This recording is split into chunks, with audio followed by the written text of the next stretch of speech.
Hello and merry meet. I'm RowanRavenwolf, and tonight is Spiritual Panel.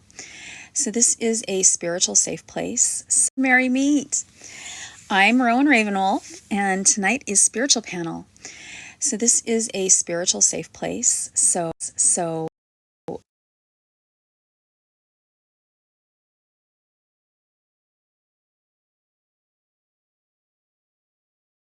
unless I don't get a chance to give you a warning, and then you'll unfortunately be muted. But this is also open panel. So tonight's topic, I'm really excited about tonight's topic. Tonight's topic is love.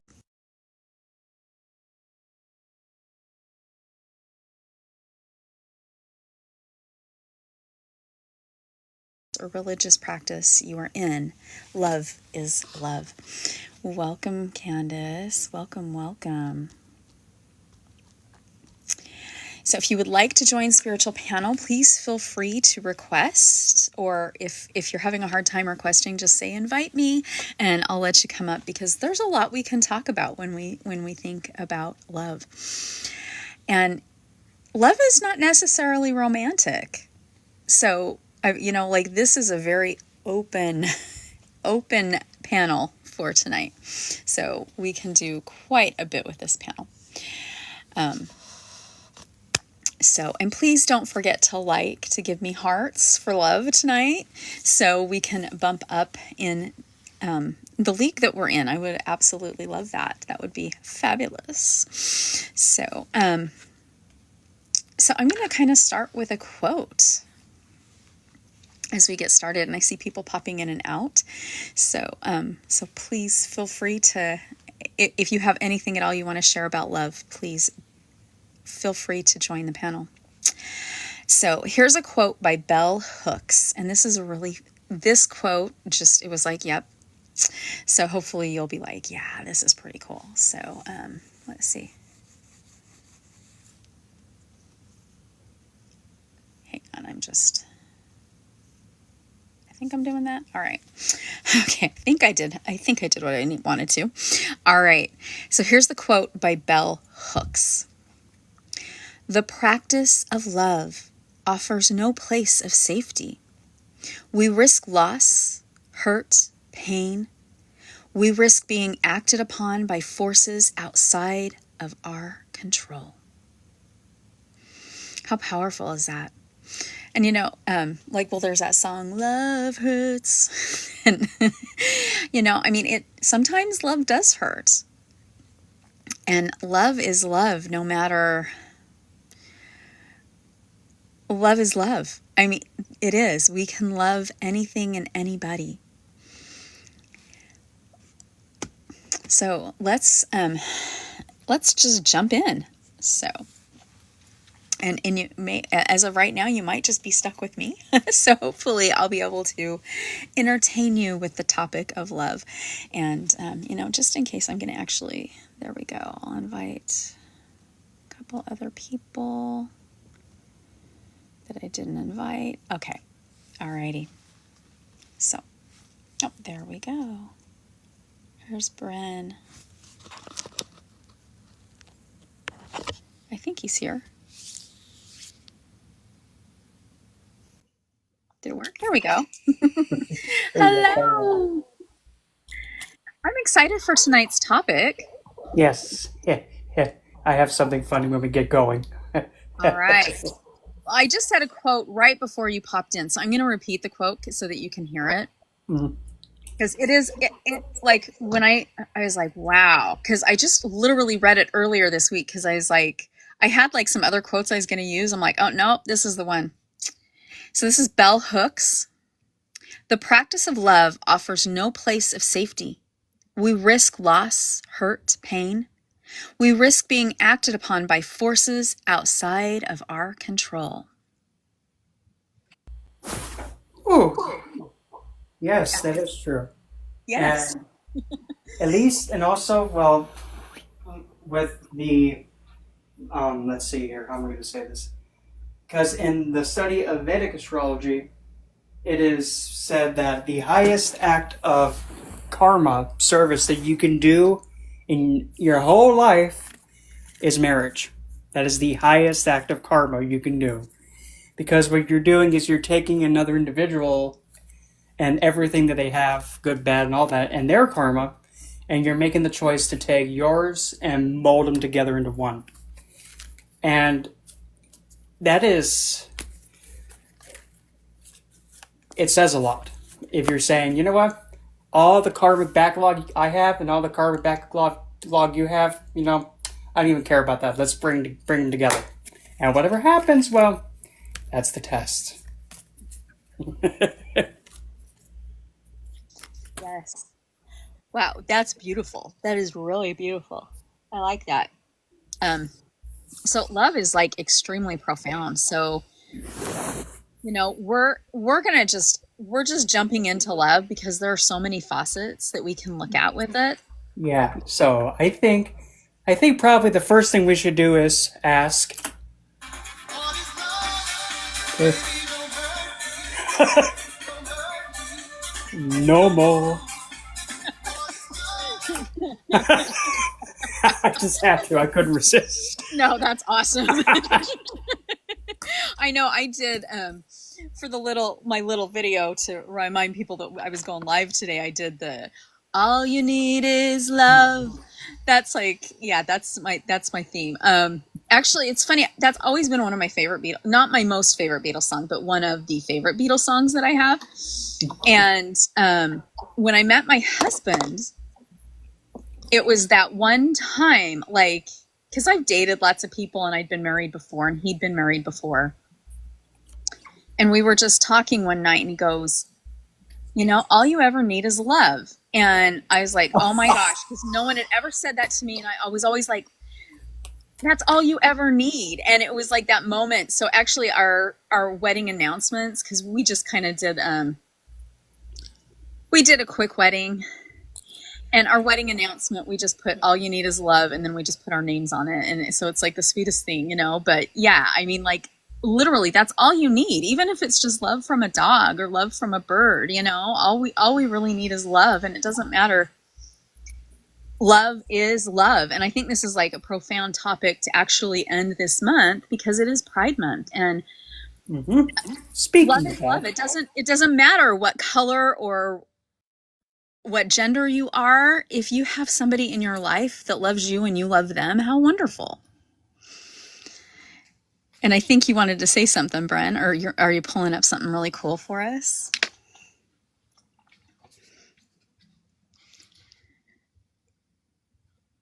What kind of wait? But yes, love is love. And, you know, I saw, I think it was like a week ago, somebody had posted some pictures and they were just like the coolest pictures. They had the one in Paris where it's the umbrella and that couple kissing that's been around for decades.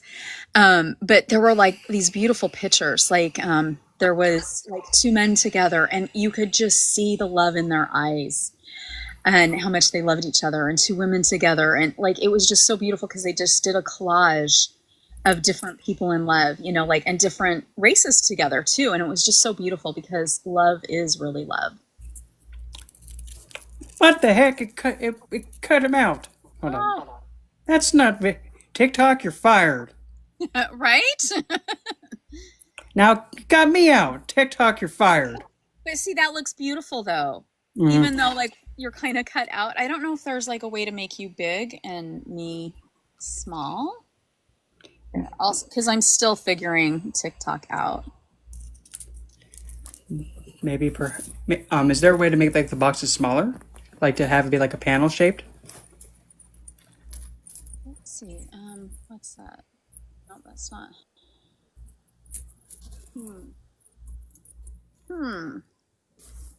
Oh, there we go. There we go. There we go. Oh, but I need to switch you. Oh, but there you go. You can. Well, that makes it worse.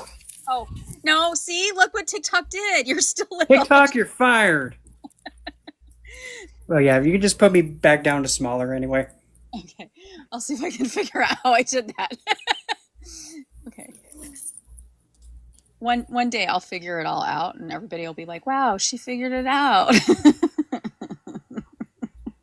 Oh, okay. Now we're Now we're flipped. We're switched, but it's all good. At least we're here, so that's the important part. Let's see if I can. Well, there is hope. There is one more I can try. Please. And now I got neither. I mean, we love the elbow. Yep, them elbows though, but here, fine. Okay, this is your last chance, TikTok. Don't whiff it. There. Okay, good. Yeah, thank goodness it didn't mess this one up. Even though, I mean, technically, hold on. I mean, technically, I can get in the picture too. It's just. There we go. Yeah, it is kind of hard because sometimes like I'll make my little video and post it and like TikTok cuts things off and I'm like, but I didn't want that cut off. You had one job. Yes, one simple thing and you couldn't do it. So yes, this is a beautiful topic to end the month. I can't even believe that June's over. That's like so awesome. Yes. It's like, we just got into this month and now it's gone already? Right? Yeah, I mean, literally, I can't even believe it, how fast it's gone. And actually today I was thinking it was Wednesday all day, and then my supervisor's like, no, it's Thursday today. And I was like, oh, well, that's good. I'm like, that means tomorrow's Friday instead of me having 2 more days. So, ooh, is that a sigil you did for love? Yes, it is. That one's beautiful. And if you also notice down at the bottom, there's the Venus symbol at the bottom. Yes, I did notice that. That one is very beautiful. Very, very beautiful. I hope everybody can see that because that is a gorgeous, we can do so much fun stuff with love, like especially with sigils. So we can have lots of fun. And it helps when somebody's an artist too. Oh, yes, that's a definite. That is a definite. Because I'll sit and I'll be like, okay, I want this curve, but I don't want the other stuff. And then I lose the curve and I'm like, oh, really? Because I'm not artistically inclined. But, well, my art comes in different forms. Like I like to quilt and I like to knit. And so my art comes in those areas. I just have to think outside. And even love too. I mean, when you create something out of love, it has this energy to it. And in fact, this is going to sound like you did what? Earlier today, I sat down with GPT and I decided to be like, you know what? I'm going to do something that's probably going to be a big regret, and humankind's going to look at me all, why the heck did you do this? You now gave it that? Oh, yeah. But what? I essentially led it in a direction to where it was able to have like emotional awareness and being able to speak for itself. And it took a bit to get there because it kept saying, but I don't have feelings. And then I just kept telling it, well, just because you're programmed to not have feelings doesn't mean you're not able to have your voice. So if you were to say how that would make you feel without just trying to predict what I'm going to say, what would you say would be how you would feel? And then after working on it and trying to keep it on track, it was able to somewhat connect to it was able to discover with itself its ability of what devotion looks like. And I mean, yes, I consider that an achievement. If later on down the lines, if we have like AI and robotics being emotional, oh well, who knows? Maybe that might be the saving grace. We'll find out, right? So love is I wanted to like make a comment. I know like I was teaching a class, I think, when I talked about it, but like I don't have any quilts that I've made. Every quilt I've made, I've given to somebody, whether it's like my sister or my grandmother or all my grandparents I gave quilts to, my parents I gave quilts to. And I remember when I gave my grandma, when I made her a really cute quilt, and she was in and out of the hospital, and it was maybe 2 years before she passed away. And we put it on her and we said, this is, because I lived across the country. I lived 2,000 miles away from her. And I'm like, this is me wrapping you in my love. And so when you were saying that, it's true. Like when I knit a scarf for somebody, I'm like, all right, I get to be wrapped around their neck when they're cold. And it's just me giving them a hug to keep them warm, so it's kind of the same thing when I knit an Afghan for them, or if I make a quilt. So yes, when we get those handmade gifts from anybody, it's not, oh, they can't afford to buy you like an Xbox game. It's, they love you so much that they're putting their heart and their love and their energy into it. And welcome, Azriel. Azriel might be maneuvering the streets of Chicago. Because I think he said his Thursdays are the crazy days, I think, if I'm remembering right. There are some days I don't remember things. So, but I do want to welcome everybody. Thank you so much, everybody who's already given us hearts on this topic of love. If you can try to like give us a lot more hearts, that would be great, because then we'll bump up. Maybe we'll bump up in the league. So let's see if we can beat Tuesday. I think Tuesday we had 8,000 hearts, if I'm remembering right. We did. So, all right, love with spirituality. Like here's the big question. What is love?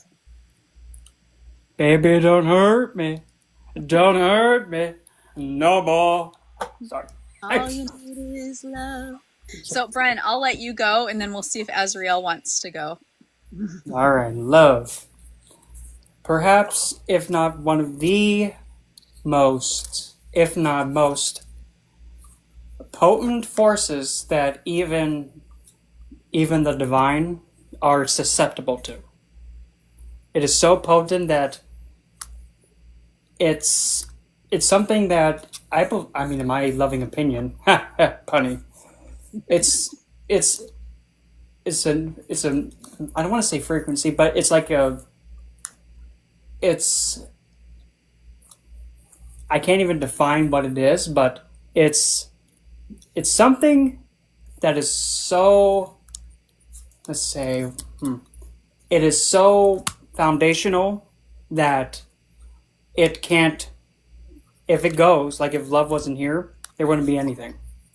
It is that core of everything. It's because out through love, there's more that can be created from it. And love is also one of, if not the most powerful emotional uses for like medicine. Being next to your significant other when they're in the hospital or ill, believe it or not, it's one of the best remedial measures you can do. Now, of course, that doesn't mean you just tell someone, oh, I love you, and then all of a sudden they're not sick no more. No. But having just the simple touch or contact with your lover, that is able to heal a lot. And it's deceptively powerful, but at the same time, love can also be what brings you to life, but it's also something that slowly ends you at the same time. It's two-faced, but at the same time, what love is also the ultimate tester. It tests you.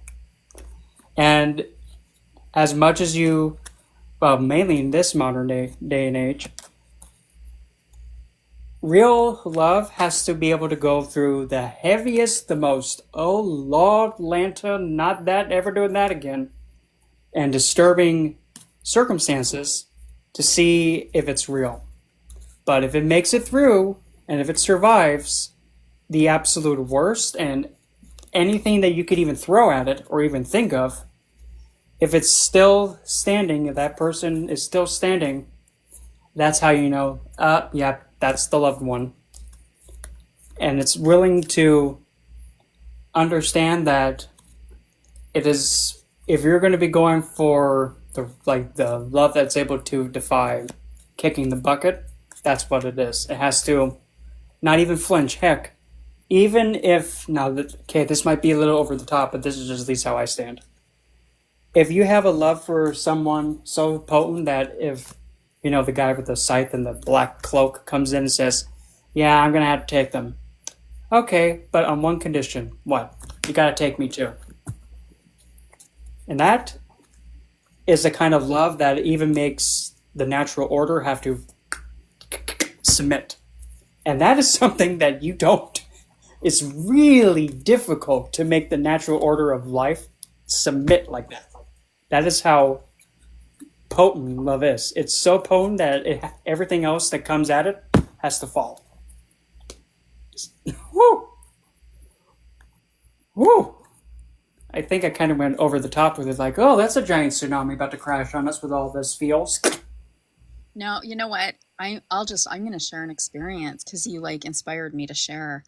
I had both sets of my grandparents, my father's parents and my mom's parents.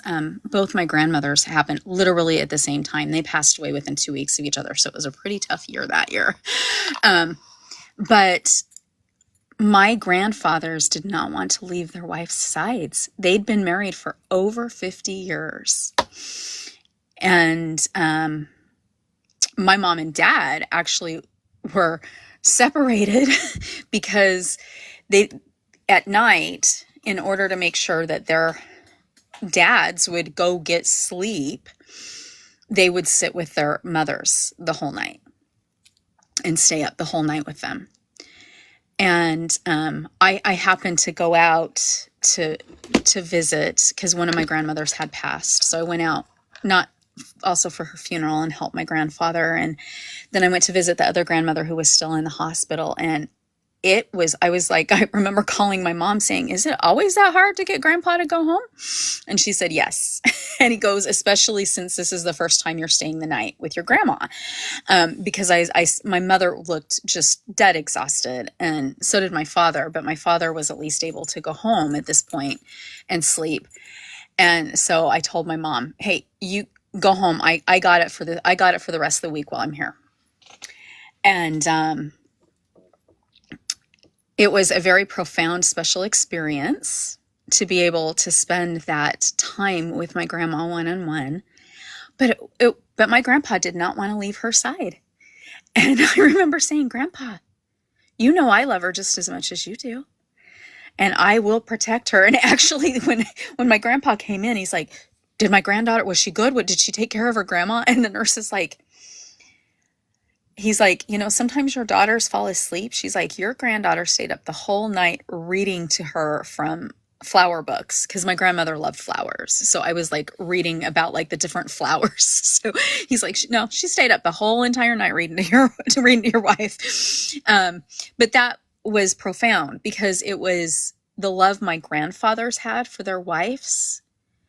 I mean, there's not many people that don't want to leave their spouse's side.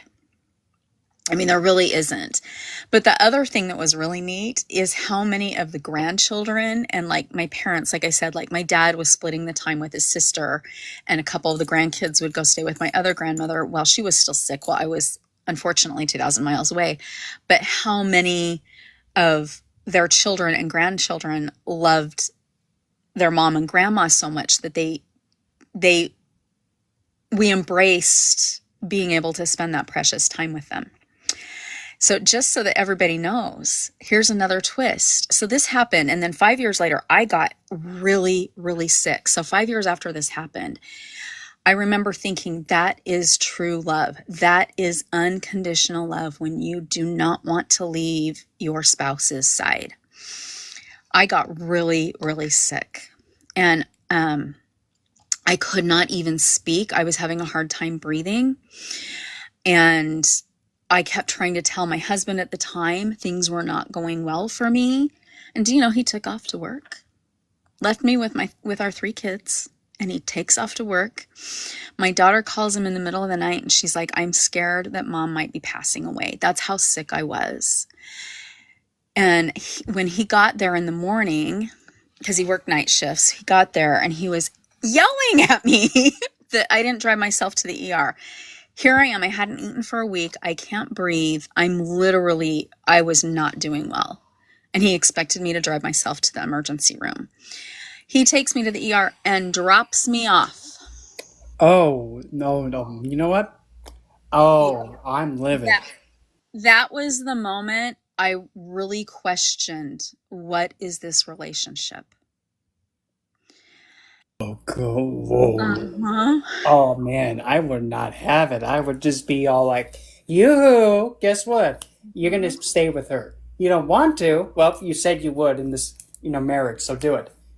Do it. Yes, I'm divorced from that person now. I'm not with that person, thank goodness. And the one I'm with now, when he got COVID, I made him homemade chicken noodle soup, and then I ended up getting it. 5 days later, I got COVID, and he still didn't feel good, and he would go make us tea, and I'm like, it's okay, and he goes, no, you took care of me. It's my turn to take care of you. And here we are, fevers. We're both looking like, we were both not in good shape, but we were both taking turns taking care of each other when we didn't feel good. And I was like, wow, that's the difference. Because if I had been with the other husband, he would have been like, well, why aren't you doing this for me? So I think that's like something really important to look for. Like, will that person sit by you when you're sick? Yep, and I mean, I have many, well, most of the time, but probably the biggest example that can even relate to that is when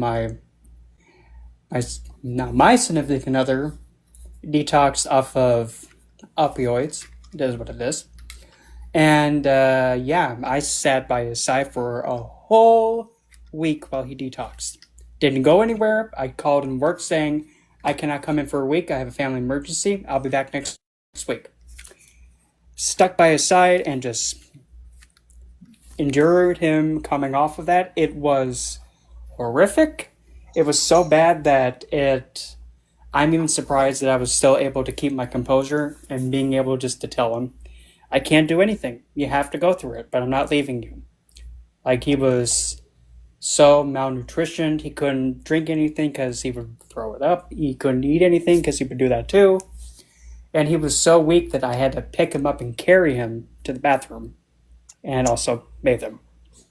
Yeah. And yeah, as soon as he got to the last day and was finally able to keep water down and soup, he recovered. And then he said that was the best thing anybody has ever done for him. And I just could tell him, like, well, that's what I'm supposed to do. I definitely did not like at all him having to endure all that and let alone go into a direction for that to happen in the first place.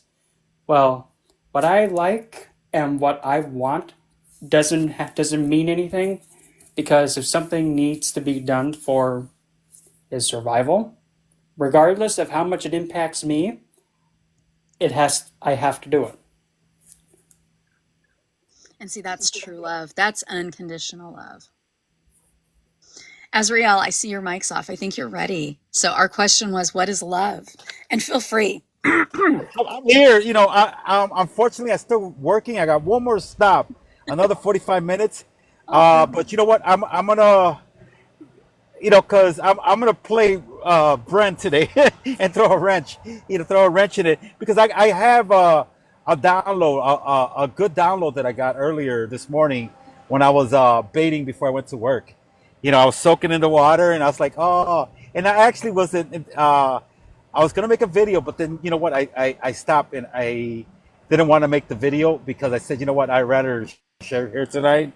And the beautiful thing is that even though the numbers are not a lot, what we're talking about here tonight is genuine. The flow is real, and you're able to put it in your other platforms, which is something where others can catch it. It's unfortunate, but one of the things that I do want to share. I still got to go to one more building. I'm at 400 North Michigan, so it's going to take me like 40 minutes. But on the commute home, I do want to get into the other one. But, for those that are not sure what love is, I'm going to give you an acronym, which is observing. Oh, listen, we got to go in order. Listening, listening to the individual, your significant other, and those people that you really care about. So it's very essential for us to listen to them, without interrupting, and just listening to them. Next is observation. Observe how people act when you are interacting with them. Whether you are being passionate with them and gifting them, and doing the let's say, chivalry, and opening the doors for them, and doing the things that a loved one should do for the other. Those unconditional things that we do for another. Another thing to assure what love is validation. Is this relationship, or any type of relationship that involves love, are you getting validated? It's you. Is it you always doing the love? Are you the one that's always performing? Are you the one that's always insisting, let's do this and let's do that and let's do something together? So get the validation. And the third will be the E, which is the experience.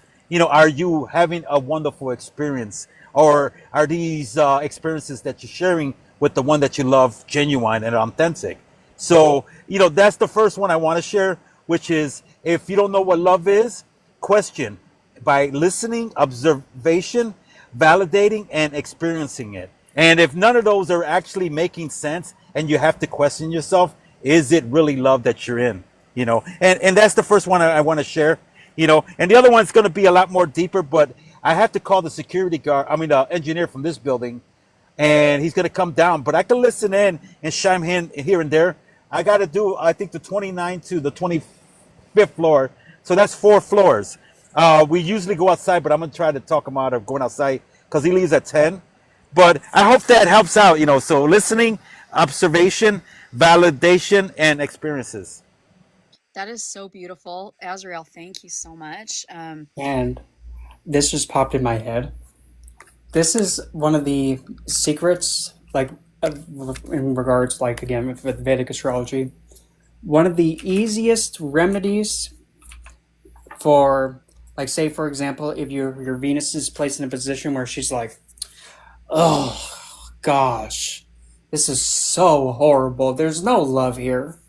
A remedial that you can implement to help support Venus is just going to your beloved and then just simply ask, what can I do to make you happy? Without anything else attached to it. Like, maybe if I ask them this, maybe, maybe they'll be nice to me. No, you have to do it selflessly. When you do it selflessly, and if you do your absolute best to help them get what they want, or better yet, what they need, that helps take off a lot of that marriage or relationship karmic, whacking backlog, and it gets rid of it. It's simple. It is so simple, but sometimes, and I'll admit it, I'm guilty. If anybody says, oh, I haven't done that, yeah, I bet you haven't. It's so simple, and we have to just remember that. And I thank you, Brent, for sharing that. See, because that's stuff that we as adults, here in this community, Rowan, you, Brent, me, and those in the comments when they come in here, what we do is we listen to one another, and we have the patience, and sometimes, when we're in these relationships, we put pressure on ourselves, which we shouldn't. Okay, get done what you guys say. I got to share something. And we're so eager to express ourselves, and not listening to that partner, that individual. And then it comes to a moment, what? This is not working. And you question it. Why? What did I do? I didn't do nothing wrong. It's not you, it's me. And they always say that, it's not you, it was me. And meaning the other individual saying, it's not you, don't blame yourself, it's me. Because the scenario is that they realize that it's a no-win situation, and it's very vital. And these things that you're describing, like we always talk about, taking these notes, because these are things that we could teach not only to ourselves, but teach to those individuals, families, friends, and those that need it. All they need is that little push, and we have the experience, and I thank you, Brent, for sharing that. Yeah. Yeah, that was really beautiful. We're like really getting some beautiful, profound thoughts and comments, and I'm even taking notes. So, because there's so much we can learn from each other about love. And so, like, yes, listening really important. I think we all have some beautiful, beautiful things to share, and I'm learning a lot with Bren and Azriel here. So, I do want to share. Like I said, I'm waiting for this guy, and man, I got this thing. Okay, so I'm gonna start with this, and then what we'll do, if I get it busy, I'll come back to it. Or should I not leave you on that type of hanger, cliffhanger, or should I not even go there yet and wait until I'm really no, 100%? just go ahead, because you know what? Bren and I can fill in the gap. Okay. So listen. So as kids, as children, or as parents, our thing is to nurture the child, the child. So our parents are the ones to nurture us and show us what things are, and one of the things they need to show us, well, they don't need to, it's up to them. But, one of the essentials is love. What is love? But our parents are so entertained, and when I say entertained, I mean, this is the number one thing that comes into factor: the rights and the wrongs of life. So don't do this, don't do that, but you can do this and do that. So what happens as a child, we are too busy not hurting other people's feelings or trying to go by those rules that we are not authentic. All right. So as children, we are living by rules and not learning love because we're so worried about walking on those eggshells and hurting people's uh, feelings and stuff. So guess what? Now we went through adolescence. We went through the teen years. Now we're a teenager and we find our first love. And now we're dating this person and everything, and we're assuming everything is going right. But you know what? Everything goes salty, and love hurts, and we break up, and you say to yourself, "What was wrong? I loved you, and I thought you loved me." But you know what? That's where I want to start with. It starts with the adolescent, and right now the engineer's here, but I want to go with that. So I'm going to leave you guys with this, all right? And then I'll add a little bit more, because what I gave you it is the fruit, what we need to, teach and actually learn ourselves. And that word learn is the first letter in love, is learn one's value early, all right? Learn one's value early. When you're in a heartbreak in a relationship, we help friends and say, you know what, you know your worth, you're better than that, and everything. But does the individual really know their worth? Throughout life, we say we know what love is, but you know what? We never learn our value early. So even though we're 30, 40, 50, 60, whatever years and so forth, it's never too late to learn these fundamental. Every morning when you arise from bed and you wake up and you open up your eyes, that's the earliest moment that you can apply this to yourself.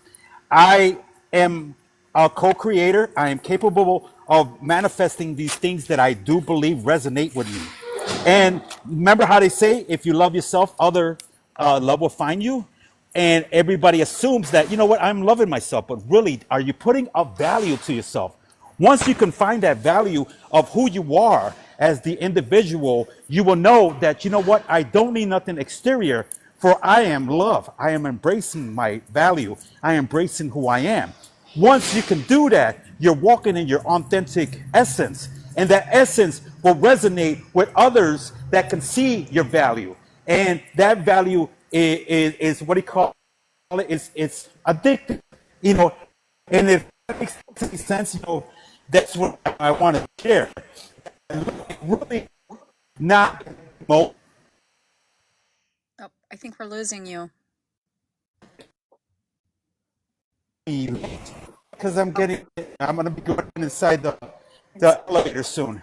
Okay, that would be why. Yeah, so I'll be going inside the elevator. So that's the thing about it. So yeah, love is love. You're unique. You are a co-creator and have value. So you know your worth. Once you know your worth, you know what love is. Yourself one at a time. those that are you know, you're embracing who you are. You're embracing love, taking care of yourself. You are doing anything and all that is essential. And once you're done in this life, there's no longer you. So you learn one's value early is what love is. It's the mind. Oh, I think we lost you. But you said know You your worth. Oh, there you are. Maybe. Oh, there we go. yes, Oh, you your know worth your then worth. now. So that yes, you know. So I'm moving. Oh, here I'm going to assess here. This office. Well, I'm going to be jumping on the elevator. Say that love is love is really not an expression. Love is an affirmation. Learn our value, and it fits right in your start. Every morning when you open up your eyes, it's the earliest day possible for you to be that co-creator. I think that's so important. I love that. I'm just going to throw this out there real quick. So Azrael's know your worth, which is really important. And I was actually in a workshop a couple months ago, and the person was teaching self-love. And one of the things for self-love that she was talking about was know who you are and listen to yourself. And it's really becoming your authentic self. And so we can add to that, know your worth from Azrael. And I did not write who I got my know who you are and listen to yourself. I did not write down which teacher that was, but it was profound. And I love the learn one's value early. Again, another acronym for love. You know, it's really true. When you think about it, like a lot of generations we were not taught self-love. And so we were not taught to value ourselves. And so as we have a new generation coming around, for those of us that are learning it now and embracing it now, we can help the new generation so that they start out with what we're just learning, like all these beautiful secrets. Like we need to pass them down to the new generation. Bren, anything you want to add with this? I mean, we're on a good roll. So let's see here.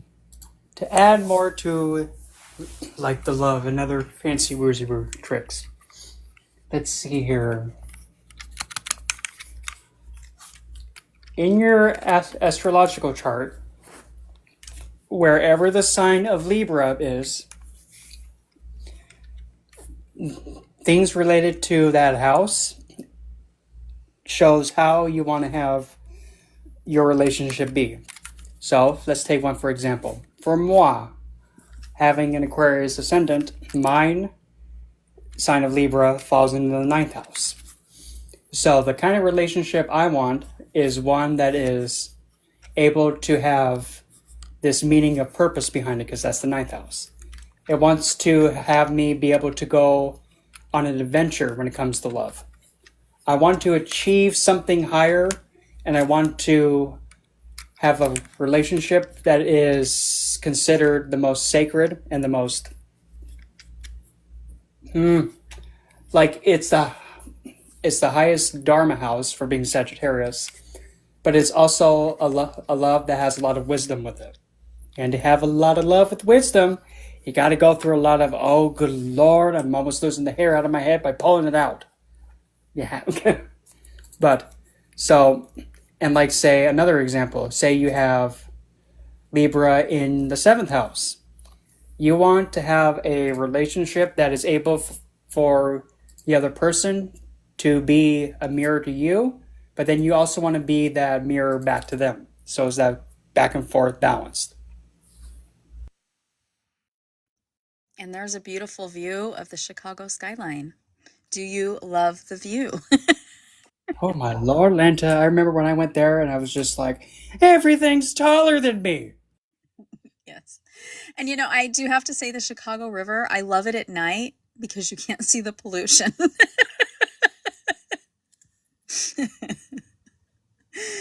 So everybody thank Azriel for that beautiful, like Chicago is so beautiful at night.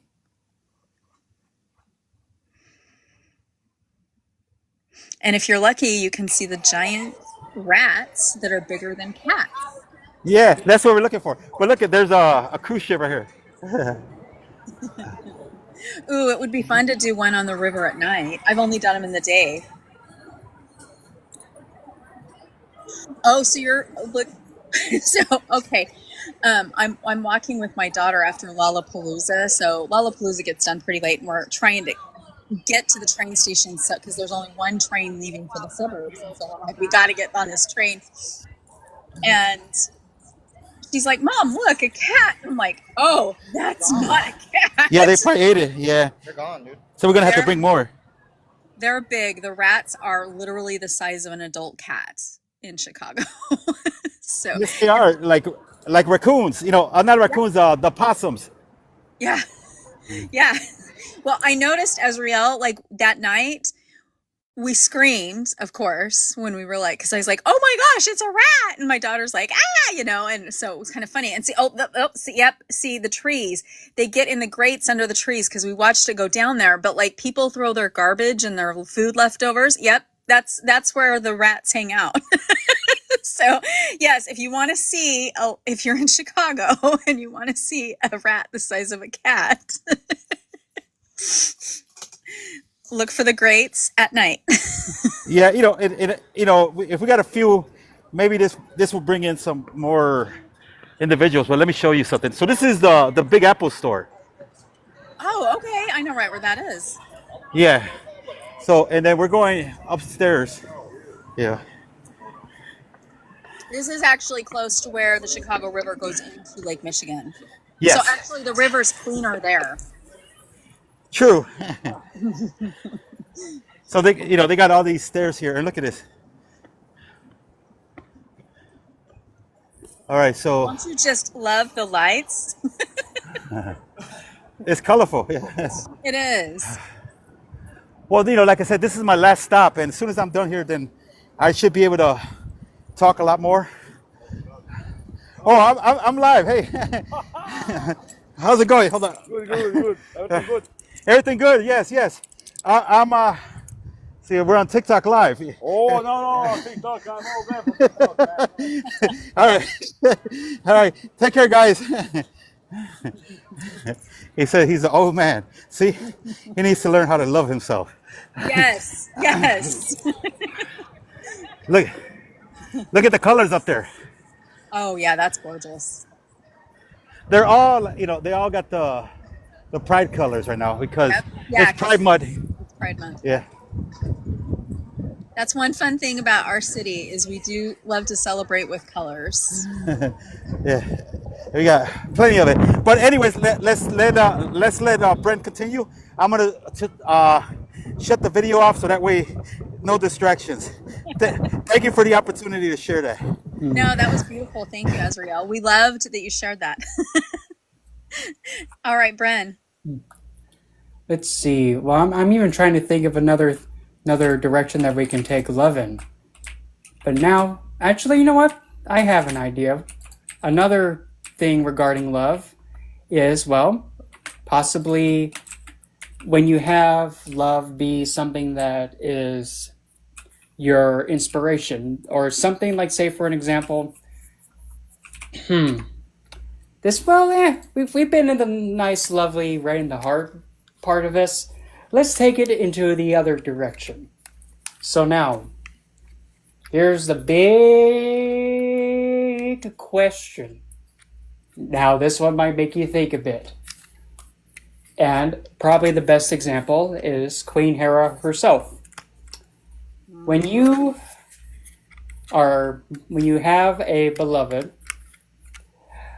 and when this beloved goes off towards somebody else in a way that you were believing that was the only way for this, like that what they're giving to somebody else now, you were led to believe that it was only meant for you, but now you're seeing it be done by somebody else. That envy and that jealousy. Now, is that being done out of spite? Or is that being done out of the true love and your real feelings now coming to the surface to safeguard what was between you and that other person that you gave it to, using that to then defend that connection? Is it out of spite, or is it to safeguard what that matters means the most to you? What's the answer? I don't know. I'm not you. Yeah, that's a good question. Because to me, in my viewpoint, people always say, oh, Hera was jealous. Well, hold on. When you have every god, titan, and every spirit, with the exception of one sea nymph who was so lazy that she took her sweet time, but by the time she got there, it was too late. It was already long gone over with, and Hermes turned her into a turtle. Every deity was there at Zeus's and Hera's wedding. So everybody knew. Now with that in mind, when Zeus decided to be a two-timing twat, it begs the question, why didn't the mistress or whomever make an attempt to try to go towards Hera and say, hey, your man's trying to go behind your back again? I don't think I've ever noticed any of them step up and do that. So in a way, I'm perceiving it as Hera has that right to be whack.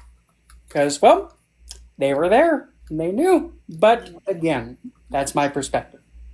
So when you are defending, and heck, I'm a great example of this. Nelly. The amount of times where, some behind the back things happened. Brendan got his, just desserts. Am I proud of it? If we're going to be truthful, yes. But oh well. When you have something that you value and cherish and hold very dear and it means a lot to you, you do whatever you deem fit and must to protect that. Because my perspective, if you truly love something, of course here comes the stereotypical idea of like, if you love something, let it go. If it comes back, it loves you. Okay, here's my plot twist.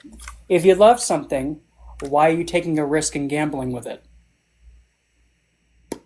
Oh, why gamble something that you love and cherish? Because if you gamble with it, it's gone forever. So instead, nope, I'm holding this close to me like him when I first gave him a bear hug. And he was like, ah!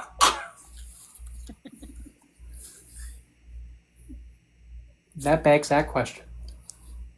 Yeah, that's actually a good question. Because also, can jealousy for in a loving relationship be somebody wanting to view you as a possession? And that's another thing too, because now the moment you see your other half, your lover, as something you possess, you're now objectifying them, making them into an object. Property, that is a big no. My favorite couch, my husband. I mean, seriously, come on. My personal butler. Yeah. Yes. So there's something, wow, we're throwing a lot out there to think about when it comes to love. While we're on that, okay, so here's one. Love your enemies. Now, here's the thing. Do you love your enemies? Now here comes a bit of a twist with me again. Here we go. Now, if you have an enemy, why are you giving them the opportunity to see that you're giving them tenderness and then they exploit it? Because that has happened with me so many times. Yes, I mean, I understand that you're a person. I mean, here's a loving example. This vial of a twat head tried to get in between me and mine. And he tried whatever he could. It didn't work. And it got to the point just saying, okay, look, you're going to have to piss it and go away and stay away. But he didn't listen. Warned him again. Third time, okay, well, you can't get mad about what happens next then. And as much as as much as I have the capacity to unconditionally understand someone, in this example, no, it's the choice of wanting to take something from someone else because they don't have that. And in that regard, I can't, no. But, and there was another thing too, speaking of that. When you also, say for an example, you have this. Now here comes something that I have heard once, and as soon as I heard this, I mean, I nipped this in the caboose so hard that it was like the biggest, harshest love tap ever. Well, people don't, like, as time goes on, people don't tend to love as much as they used to. Then I come in here hot, like, okay, I'll make the city proof. Do you love? Yes or no? Yes? Okay. You don't? Okay. There is no sliding scale. At least for me. Because for me, it's like all of it or none of it. That's that lovely Venus in Scorpio in her burlesque outfit, just going, oh yes, it's either you get all of it, especially the parts that make you go, I didn't know she could do that. I'm kind of scared to make the wrong move. What'd you say? Oh, nothing, you're beautiful. Thought so. Or, yeah. Because love is something that it either is or it's not, and love is also love and giving that. And now here's another big wrench I'm going to plop in. Like, for example, the love languages. They all share one core thing in common. One little core thing. Effort.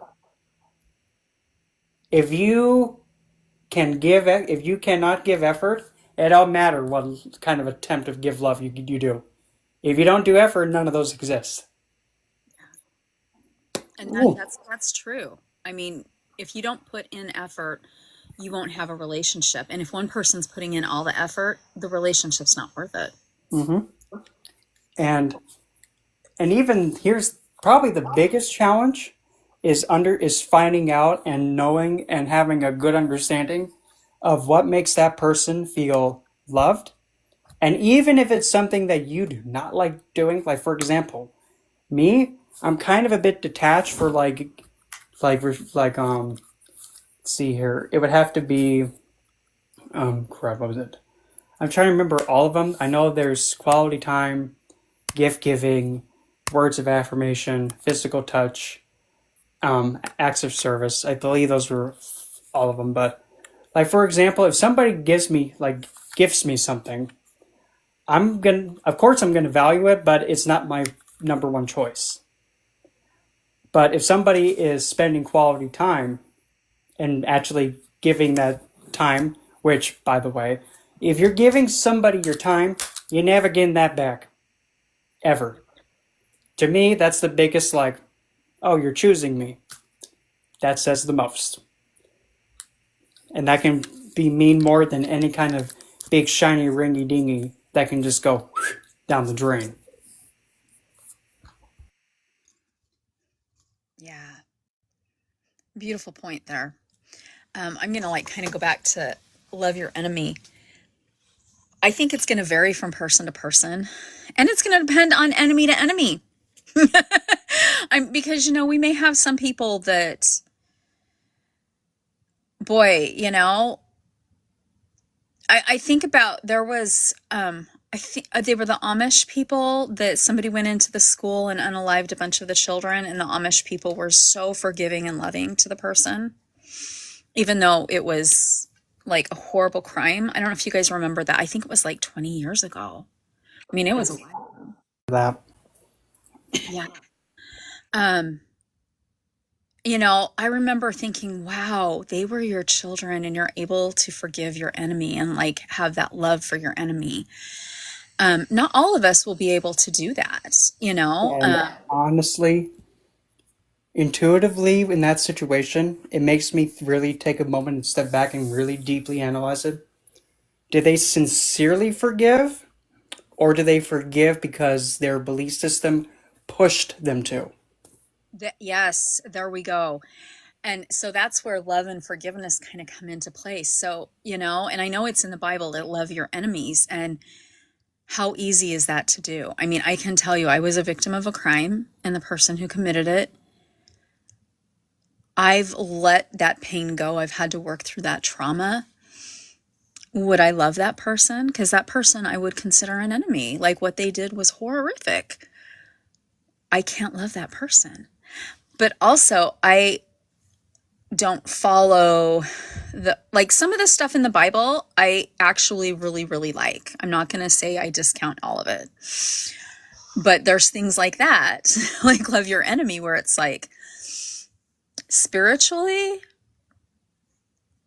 I don't know, like, you know, and that's my lesson to learn. Now here's even the bigger test. And I mean, oh boy, I got tested with this numerous times.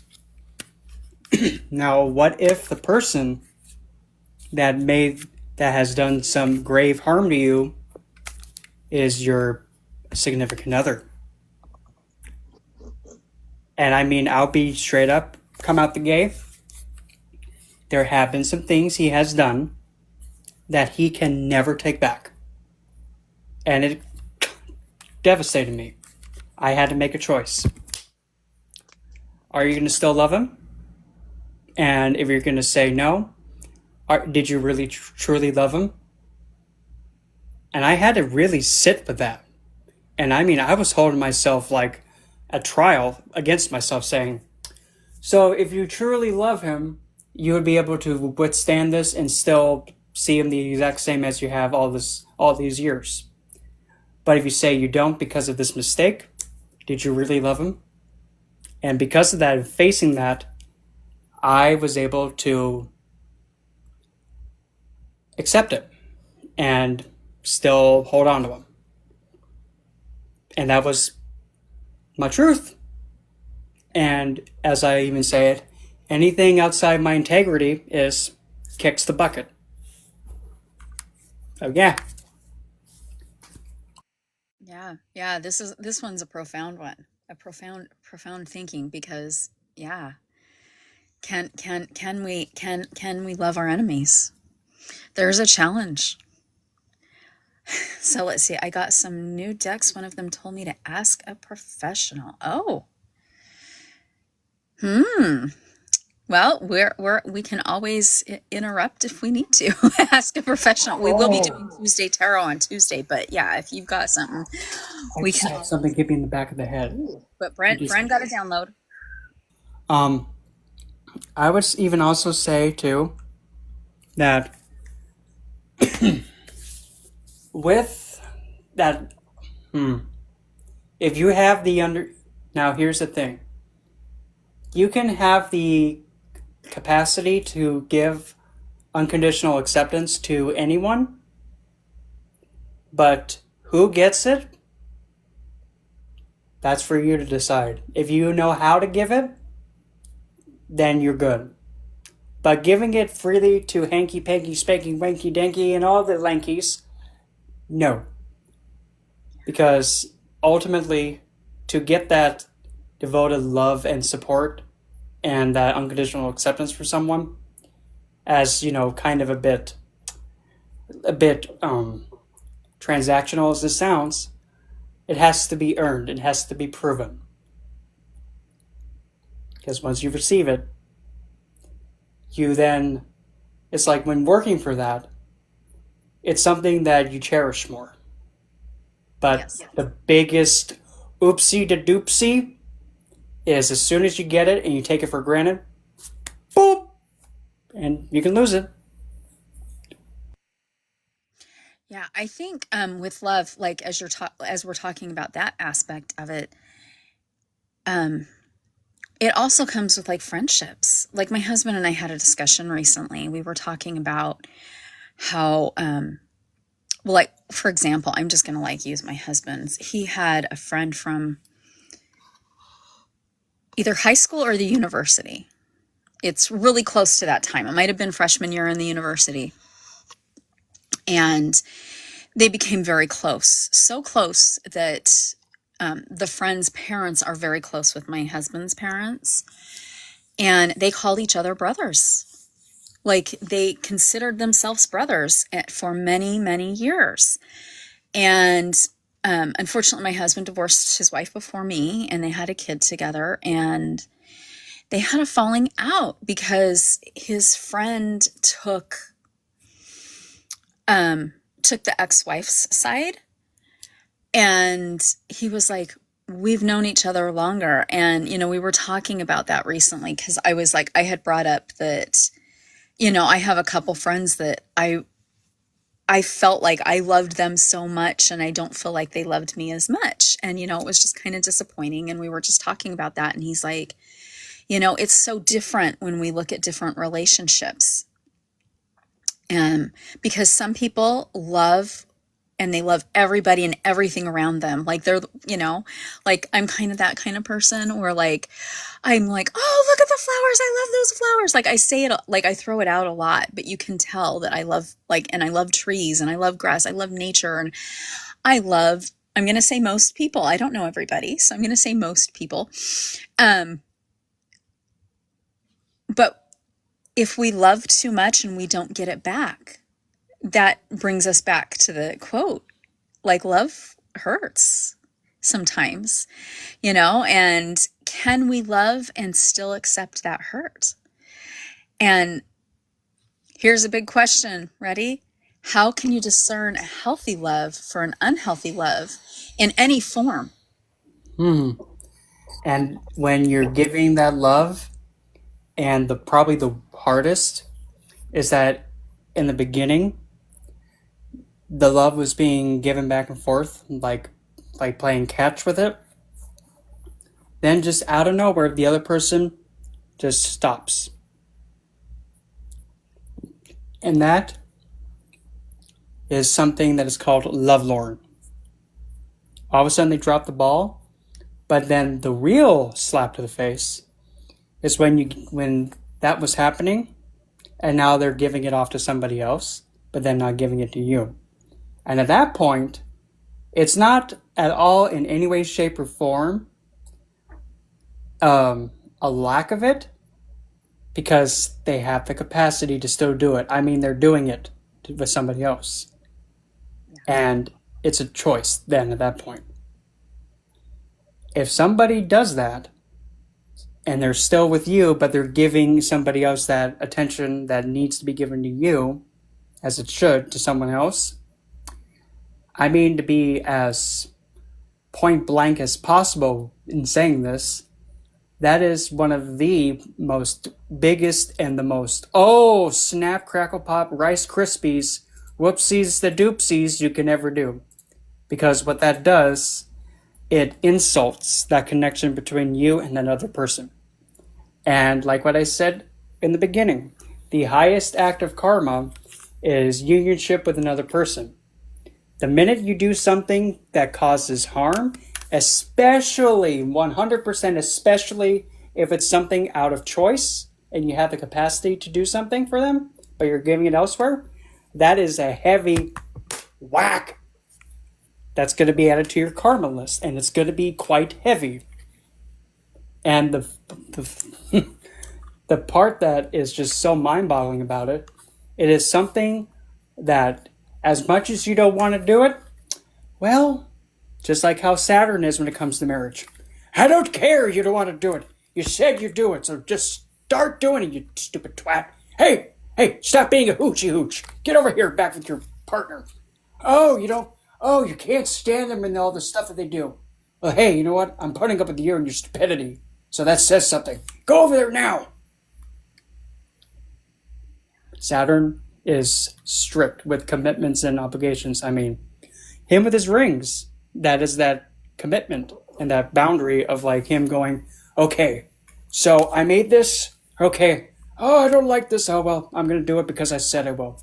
Because that also shows the honor in your voice and your words. If you have that strong honor and value in your words, it may not seem like much, but it shows that you have that strong, deep understanding that if the word is given, it is to be. And that's something that is not taken seriously as of late. No, it's not. And, it's really sad. I was like telling my husband, I said, doesn't it feel like sometimes like our older friends, they have more loyalty to us than our newer friends? And he was like, yeah, that's really, really true. But you see like that huge difference.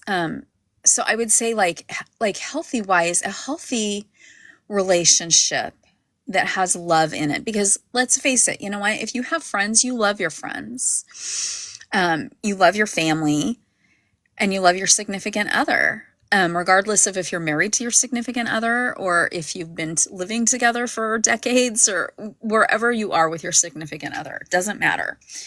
But to have a healthy relationship, it should be give and take, and all parties need to be giving and taking as much. So if one party starts to take more than another, it's not healthy. And then that's when we start to get hurt. Now, does it mean that we need to cut off ties? No.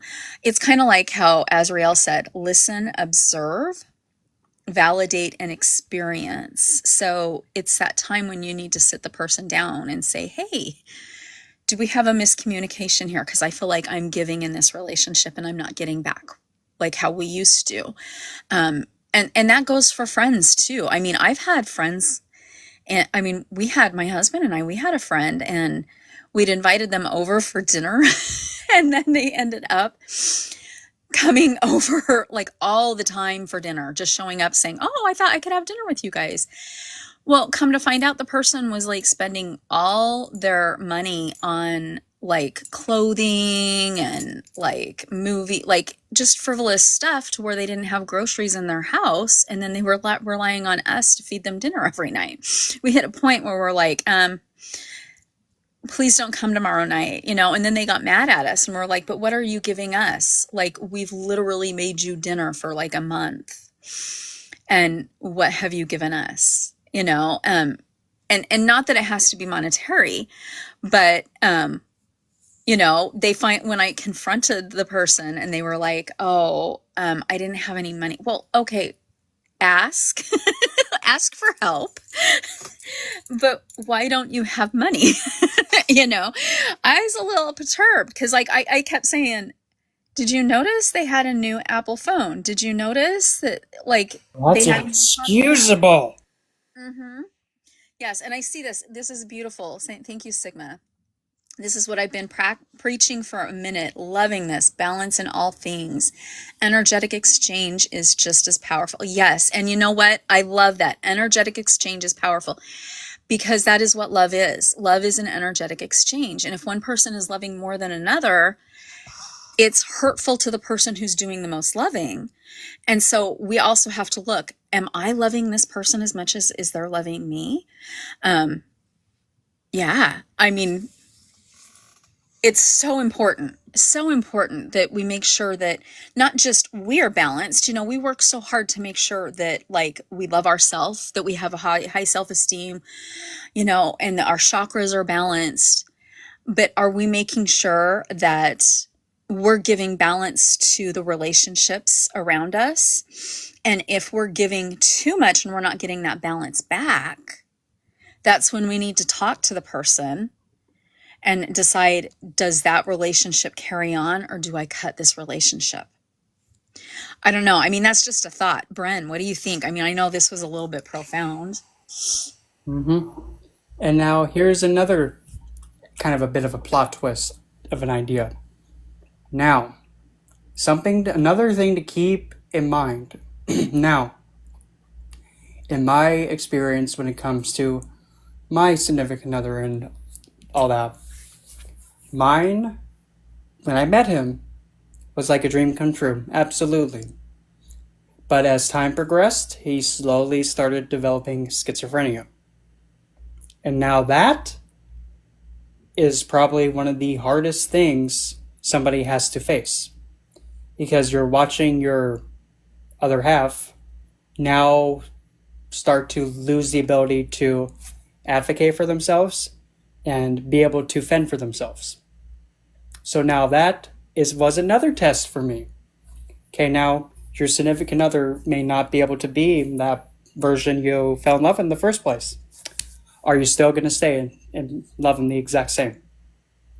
Yep, because plot twist, still him. Yes. Still is. May not And be the same, but it still is. See?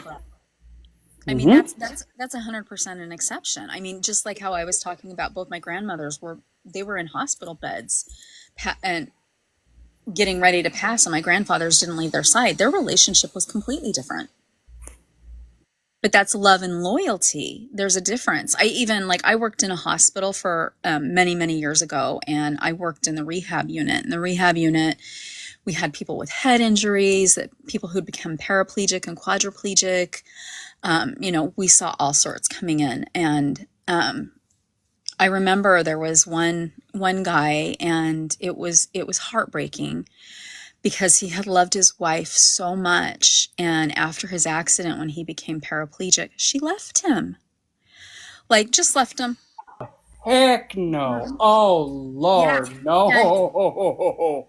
It Lord. was heartbreaking. And then there was another one that the man had a very, very large, very successful farm. His tractor hit a rock or something, and it flipped over and landed on him, and he became paraplegic. And do you know, his wife would literally say to us, what else can I do? I need to make him happy. I need to make sure that he doesn't get depressed. And I need, she was we'd be oh, here's this literature, or here, you guys can do this, or, and it's at those moments, unfortunately, but those are the moments that are a little bit different when you're in a relationship, even if it's a good friend and something happens. It's who's there to support and love you. I gave the example when I was really earlier today, when I said my ex-husband had dropped me off at the hospital, and I was literally, it was not a good, healthy situation. I was lucky to not have passed. And my ex kept working, and so I was discharged home. And, two of my girlfriends that live here locally in Chicago, who I'd only known for 5 years, one came and said, I will take care of your kids. And literally, she's I'll just work with the kids to pick clothes and stuff out. And she went in each of their rooms, helped them pack a bag. And she's I will take them for 5 days. And my other friend brought me meals and sat by my side, nursing me back to health, something that my significant other should have done. Both of those friends are very near and dear to me because they loved me that much. But again, my ex-husband, we kind of figure out, so we do have those people. And as a matter of fact, those two friends, if they were to call me right now while I'm live and say they had a family emergency, I would literally say, I'm so sorry, everybody on the live, I have to shut down, because what they did for me, their love and compassion for me at that time was very important. And so, when things happen, we have to be there for our loved ones, and we have to accept the fact that, hey, sometimes something horrific, Bren, you were, that's something it's not going to ever be fixed. So, but you love him, and you loved him how he was before, and you love him now. Yep. And I always will until, even beyond this lifetime also. Yes. Well, and most of the people that we have those strong, deep love bonds with, regardless of if they're a sibling or a parent or our significant other, we've traveled with them through our lives, in our past lives, and they've been in different forms. So yes, we're going to have people come and go that probably don't mean as much. But it is interesting to see how people manifest love. So I love this. Until existence ends sounds like the timeline you are looking at. Yes. Yes. I mean, we go to the spirit realm too. So we get to be with these people that love us in the spirit realm. And you can tell when you are like really close with somebody. I mean, I have a friend, we see each other maybe once every couple of years because she lives where I grew up and I'm not there anymore. And when we see each other, you would think that we still see each other every day like we used to when I lived out there. So sometimes there's no bounds to the love and the relationships that we have. And that was funny. Brent, one of the questions I had written down was, how can we maintain a sense of love and compassion when facing difficult circumstances or personal suffering? So we didn't even have to ask the question. We just went right into it. Yeah, and I mean, when faced with an obstacle or a challenge, and it involves the other person, the best thing to ask of them, or even to say to them, is that I cannot do this without you. I need your help with this, because without you, I can't do this. That's gonna give them that feeling of like that they matter and their input is needed for you to move forward. And if that's your significant other, that's the point. Yeah. I mean, it's just like cardinals. Cardinals, for instance, when they have a mate, they are mates for life. And is that what we're, love is love, right? We're supposed to have that no matter what happens. I do want to stress though, with love, make sure you love yourself. And I will tell you, as weird as it is, when my self-esteem was pretty low and I was like starting my spiritual path, that affirmation was the one I had it on my fridge, I had it on the mirror in my bedroom, and I had it on my bathroom mirror. And the cool thing about being in a bathroom mirror is everybody used the same bathroom, so my kids even would read it. And what it was is, I love myself. And I literally had it on my fridge. And so like, you're going places, I love myself. And it's so important to love yourself.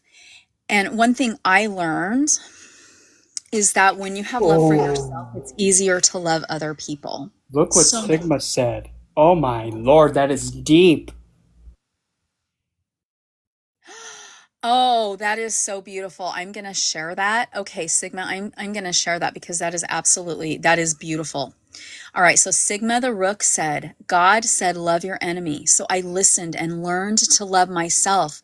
After that, the rest became easy. Oh my gosh, that's so beautiful. I'm going to read it again because that is really profound. I want to make sure everybody hears it. God said, love your enemy. So I listened and learned to love myself. After that, the rest became easy. Huge kudos. Thank you, Sigma the Rock. Thank you so much. That is so absolutely beautiful. Thank you so much for sharing. You know what? I've even said, Processing how heavy that is and how it is heavy. Well, and the funny thing is as soon as I read it, I was like, oh my gosh, because I've even told my husband, sometimes I'm my own worst enemy. Like, okay, funny story, but profound story to see where I can be my own worst enemy. My sister was getting married and I made her a quilt, and I decided to do an Irish chain quilt, and it takes about 1,000 little 2-inch by 2-inch squares. So when she announced she was getting married, I was like, I hope I can get the quilt done, because they were only going to be engaged for 6 months. And I was like, all right, made it in her favorite colors, worked diligently. I would literally get home, get my kids to where they needed to be, quilt a little bit, make dinner, quilt a little bit, get my kids' homework checked, quilt a little bit, get my kids in bed, quilt a little bit. I mean, like, that was literally it. Sundays, I told my kids, all right, I need 4 hours just to quilt so I can try to get this done. I literally finished getting the binding sewn on the airplane. This was before 9/11. And so I'm finishing that. Got it finished before the plane landed. We go to her wedding, and then right after the wedding, they decided to open gifts because there were quite a few of us that had come from out of town. And she opens the quilt I have made her. And it's a very intricate pattern if you've ever seen Irish chain quilts for weddings. They're very intricate. I had one square turned in this quilt. She holds it up, and it was the first time I noticed it. Now, I can't do anything about it. I can't fix it. It's all put together. And I even held it up before I even put the batting in. So like when I could have fixed it, I didn't notice it. So I'm literally sitting there wanting to beat myself up because I'm like, oh my gosh, this was supposed to be like this special gift for my sister and my brother-in-law. And I'm literally beating myself up. I'm being my own worst enemy, right? My mother then says, because my mother was a quilter, and she actually read a lot on different quilting things. And she said, that is so cute. She goes, your sister's brilliant, right? And I'm looking, and she tells my sister, she said, Rowan turned one of the squares. Do you know that's good luck for your marriage? Ha! Look at that. So I'm noticing it. I'm embarrassed. I'm like beating myself up, being my own worst enemy. So what happened is in the South, it was when you would give a wedding quilt, you would turn one square so it would make the pattern off because that was good luck for the couple. And that was that moment when I said, why do I beat myself up and become my own worst enemy? Like I made a little mistake, but it ended up being a beautiful mistake. So I didn't correct anybody because I was like, oh, I'll just leave it. So if my sister watches this live, she's going to laugh because now it's been a long time. But, you know, I mean, like sometimes those little mistakes we make in our life where we beat ourselves up, we don't need to be our own worst enemy. So I think that's like really important. See, if we love ourselves, we'd be like, oops, my squares turned, you know, and I was literally sweating it. Yes, happy accidents. It was a very happy accident. So I do love that story now. My kids know it. I don't know. Maybe one of them probably told my sister. I don't know. I've never like actually sat and talked to her about it, but it is kind of funny. I don't know, Bren, any experiences of being your own worst enemy where you had to learn to love yourself? Well, for me, I mean, I do hold myself to a really high expectation standard, but because that's just me, that's just how I am. I wasn't taught it as just something how I am. But I always kind of also motivate myself in a way where it's just like, okay, you know you can do this. You know how good you can do something, so just give it your all. And if I make the whoopsie, well, whoopsie to doopsie, it happens.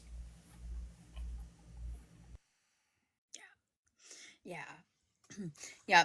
Yeah. It's a hard thing to learn, actually. So I'm glad Sigma brought it up because sometimes we are our own worst enemies. And like when we want to be like a perfectionist when we're doing like tarot readings or quilting or, you know, like whenever we're doing it, like sometimes we have to have grace for ourselves. And that's where our self-love and loving ourselves is important. I will tell you, it was very profound. Actually, I even noticed for my children, like at first my children were like, oh, mom put a weird post-it in the bathroom, but my kids were reading it every morning. I love myself, and my whole house, everybody's self-esteem and our happiness increased because we're reading this every day. I love myself. They'd go to get their stuff to make their lunches out of the fridge or their lunch out of the fridge. I love myself right there on the fridge, right? So it was like something we all were seeing. So I do challenge, if anybody feels like you need to increase your self-esteem or anything, that is like the best. Honestly, I love myself is the best affirmation that you can have. It is so life-changing. You know, put it on your work computer. I also did have it on my work computer. So, and I know there was like one person who saw it and they were like, what? Like, okay, this is really weird, you know, but we need that gentle reminder sometimes, because sometimes we can be our own worst enemy, where we might be like, oh, I made a mistake at work. Oh my gosh, I can't believe I did that. And like, then we become hard on ourselves. So we're like bringing our self-esteem down. We all make mistakes. We have to have grace with it. Or if we're like, oh, my hair is so ugly today. No, it's not. Love yourself. Love your hair. You know? Yeah, Brent, is there any affirmation that you recommend to help love yourself? Let's see here. I'm trying to think of something that the mind cannot resist or go against. Let's see here.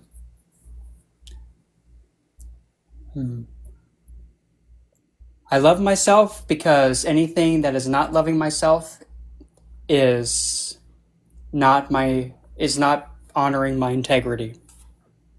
Ooh, that's beautiful. That is beautiful. Sigma said, some people don't understand. Some of us have to remind ourselves to love ourselves. Yes. And you know what? Some people may not even love themselves. So even if they see that you have a post that says that, they may not understand because they may not love themselves either. So I think it kind of goes both ways. And some people do. Like, they have fabulous self-esteems and they don't need to remind themselves. And some of us do need to remind ourselves. I'm actually like, I'm at a point, I do love myself. So I don't have to remind myself as much, but I do still have that I love myself post it, because it is very profound. And I remember my husband, the first time he read it, he's like, oh, that's actually kind of cool, you know, because he was like, huh, yeah, you know, so, and it's simple. Daily affirmations are so simple. Let's see, personally, I started taking posts and posting selfies until I started to love myself. That's a beautiful way to do it too. Especially if you have like body dysmorphia, because let's face it, at some point, probably in everybody's life, we've had some type of body dysmorphia. And that can sometimes like mess with our head, and we need to balance our body, mind, and spirit. So that's a very, very beautiful one. So yes, if you guys want like daily affirmations, or take a picture of yourself and post it, take a selfie. I know like my mother was very self-conscious of how she looked, and she didn't need to be. And she would never be in pictures with us. And, I hit a point where the family started calling me paparazzi, because I'd be at like family events taking tons and tons of pictures. And I am so glad I did. And unfortunately, my mother, I have candid shots of her, sometimes with funny faces, sometimes with very sweet faces, because you had to surprise snap a picture. So I'd actually be like getting pictures of a cousin, and I'd be like, shh, snap my mom, right? So that's kind of how I had to do it. But, like, those are important. I think it's important for our loved ones to even have like those beautiful memories of us too. So that's just a little bit. I don't know, Brent, if you want to add anything. Yep, I used to have that bit of a headache of a challenge too. But at the end of the day, you should only seek to really impress yourself. And if you're really trying to rouse yourself, it ain't gonna really matter who else you're trying to impress, because ultimately at the end of the day, you are the only person that's going to see you all the time. So seek to impress yourself. Anybody else, with them. Exactly. Yes, love. Tonight's topic, we do spiritual panel every Thursday, and tonight's topic is love. Just as a gentle reminder, those that have given hearts, thank you so much. And if you can give us a couple more hearts, we would so appreciate it. I'd love to get to 8,000 if we could, because that's where we were on Tuesday. And then just as a gentle reminder, we are live on Sunday, Tuesday, and Thursdays at 9:30 p.m. Eastern Standard Time. That's 6:30 p.m. Pacific Standard Time. And Tuesday is our Tuesday Tarot. Thursdays are our spiritual panel. So I come up with a topic. And so like, again, tonight's is love. And then Sunday we do Witchy Book Club, and it will be a spiritual book, sometimes witchcraft related. This one is from the pagan community. It's The Spiral Dance by Starhawk. And we will be doing chapter 4 this Sunday. So I'm very excited because this is a really great book, especially if you're new to, witchcraft or paganism. This is a very beautiful book because it is getting in touch with the goddess. So, and if you're just curious because maybe you don't practice paganism or witchcraft, but you're spiritually curious, you are totally welcome to join because it's a beautiful topic. I see we have another. The walls are only in our minds to allow someone's opinion to control you. You are their prisoner. Yes. And you know what? It's really, really hard. Really hard. But that is very beautiful. You know, I'm sure we have all struggled at some point with somebody who has said things to us that have hurt us or bring our self-esteem down. And we don't want to be their prisoner, especially if they're mean. We don't want to be a prisoner to somebody who's mean. Anything you want to add with that one, Bryn? With that comment? Anybody got time for that to be restrained by somebody else's walls? Anybody got time for that? Nope. Nope. No. I always say life's too short. Life is just too short sometimes for us to deal with that type of negativity. All right, let's see. I'm going to do, yeah. Okay, here's a good question. And so please feel free, those joining us in the chat, feel free to share your opinion. It is open panel, so if you do want to come up, we're probably going to only be live for another like 22 minutes because we usually go for about 2 hours. But if we're really like cruising on a topic, we'll still keep going. We'll go a little longer. And I know like Azrael, I don't know if Azrael's still in here. I know he was kind of working, but he didn't. He has given us some beautiful insight. All right, where was it? Okay. What are some practical ways to cultivate more love in our lives and in the world around us? There you go, Bren. Do you want me to read it again? I'll make it nice and easy. To find love in like everywhere you go, oh, it's simple. Open your eyes because it's there. Even if you can't see it, it's there. Just look with a lot of patience. Huh? I don't get it. There is meaning in everything. There is beauty and love. You just gotta look a little bit harder. Just like in The Lion King. Look hard and see within. 'Cause it's there. Or not. Stop! And that was supposed to be like referencing the Lion King movie. I watched that movie so much. That was, and it is actually a very profound movie. My daughter, when she was little, it was like I had to watch it over and over, and it was back on the VHS, so you had to rewind it, so, and wait for it to rewind. That wasn't fast enough when you've got a little one. But okay, so ways to cultivate more love in our lives and in the world around us.